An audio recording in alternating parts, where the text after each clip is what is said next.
नमस्कार. उज्ज्वला होम किचनमध्ये तुमच्या सर्वांचे पुन्हा एकदा खूप खूप मनापासून स्वागत आहे.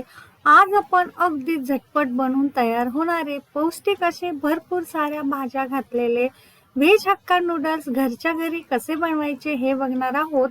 नेहमी मुलांना बाहेरचे पदार्थ खायला देण्यापेक्षा हे असे झटपट होणारे पौष्टिक पदार्थ नक्की घरच्या घरी तयार करा. तर त्यासाठी मी येथे टाटाचे हक्का नूडल्स घेतलेले आहे. आता हे गव्हापासून बनलेले पौष्टिक असे हक्का नूडल्स आपण येथे घ्यायचे आहे. मुलांसाठी तयार करणार आहोत, त्यामुळे कुठल्याही प्रकारचं येथे कॉम्प्रोमाइज करायचं नाही आपल्याला. आता हे पॅकेटमधून एका प्लेटमध्ये आपल्याला काढून घ्यायचं आहे. आता कढईमध्ये पाणी उकळायला ठेवायचं आहे. त्यामध्ये एक अर्धा चमचा मीठ आणि 1 चमचाभर आपल्याला तेल टाकून हे उकळायला ठेवायचं आहे. आता याला छान अशी खळखळून उकळी आली की यामध्ये आपण घेतलेले हक्का नूडल्स जे आहे ते टाकून घ्यायचे आहे आणि 5 ते 6 मिनिटं ह्याला आपल्याला शिजवून घ्यायचं आहे. आता शिजत असताना ह्याला असं मधून आपल्याला असं फोकच्या साह्याने आपल्याला मिक्स करून घ्यायचं आहे. खालती वरती करून घ्यायचं आहे, म्हणजे व्यवस्थित सर्व बाजूनी हे शिजून निघतील. आता हे व्यवस्थित असे 6 मिनिटं झालेले आहे. आपण एका चाळणीमध्ये हे काढून घेणार आहोत. चाळणीच्या खाली मी एक भांडं ठेवलेलं आहे, म्हणजे यामध्ये राहिलेलं पाणी खाली निथळून जाईल.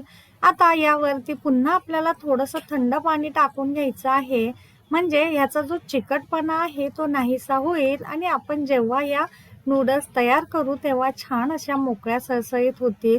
आता या आपल्याला थंड करण्या अगोदर ना ह्याला थोडं चमचाभर यावरती तेल टाकून असं मिक्स करून घ्यायचं आहे, म्हणजे छान याची टेक्स्चर येतं, चिकटत नाही त्या एकमेकांना थंड झाल्यानंतरही. आता आपण बघू शकता थंड झालेले आहे. या साईडला ठेवून देऊया. येथे मी कोबी, कांदा पात, गाजर, सिमला मिरची आणि कांदा घेतलेला आहे. सर्व उभं पातळ असं चॉप करून घ्यायचं आहे. आता कढईमध्ये 2 मोठे चमचे तेल गरम करून त्यामध्ये 1 चमचा आलं, 1 चमचा लसूण बारीक चॉप करून आपण टाकून घ्यायचं आहे आणि छान असं ह्याला फ्राय करून घ्यायचं आहे. आता हे फ्राय झालं की यानंतर जो कांदा आपण उभा पातळ कट करून घेतलेला आहे तो फ्राय करूया 1 मिनिट भरासाठी. आता कांदा थोडासा फ्राय झाला की यामध्ये आपण सिमला मिरची, गाजर, कोबी हे सर्व भाज्या टाकून घ्यायच्या आहे आणि पुन्हा याला 1 मिनिट भरासाठी मिक्स करायचं आहे. आता यातल्या कुठल्याही भाज्या फारही आपल्याला शिजवायच्या नाहीये, हे येथे ध्यानात ठेवायचे आहे. थोड्याशा अर्ध्याच फक्त आपल्याला फ्राय करून घ्यायच्या आहे. आता यामध्ये अर्धा चमचा काळी मिरी पावडर, 1 चमचा मीठ टाकलेला आहे, 2 चमचा आपण टोमॅटो केचप सुद्धा टाकून घेतलेला आहे. आता हे पुन्हा आपल्याला मिक्स करायचं आहे आणि लगेचच यामध्ये 2 चमचे आपल्याला चिली सॉस टाकून घ्यायचा आहे. आता चिली सॉस टाकला की यामध्ये 1.5 चमचा मी सोया सॉस टाकलेला आहे आणि पुन्हा याला मिक्स केलेला आहे. आता ह्याचा सुगंध सुटायला लागलेला आहे. यामध्ये अर्धा चमचा व्हिनेगर सुद्धा आपण टाकून घेतलेला आहे. अगदी झटपट बनवून तयार होतात या नूडल्स.